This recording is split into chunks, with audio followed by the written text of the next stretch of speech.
আমাদের দেশের মানুষ অনেক ভালো।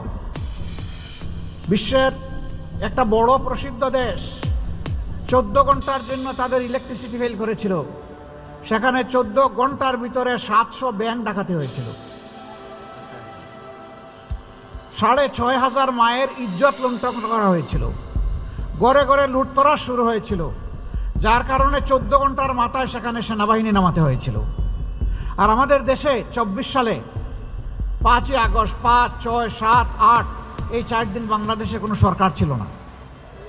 ব্যাংক ডাকাতি হয়েছে, ঘরদুয়ার লুট হয়েছে, দোকানপাট খালি করা ফেলা হয়েছে, মানুষ খুন হয়েছে, মাদের ইজ্জত লুণ্ঠন হয়েছে, কিছুই হয় নাই। আমাদের মানুষ অনেক ভালো, আমাদের মাথাগুলা পচা পচা। এই সমাজ এবং দেশের নেতৃত্ব যারা দিয়েছে তারা পচা, কিন্তু আমাদের জনগণ ভালো। আমরা ওই পচা জায়গাটাই ঠিক করতে এসেছি।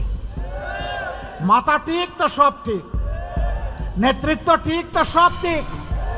নেতৃত্ব দুর্নীতিবাজ, চাঁদাবাজ, ঋণ খেলাপি, ব্যাংক ডাকাত, এই নেতৃত্ব দিয়ে আগামীর বাংলাদেশ হবে না।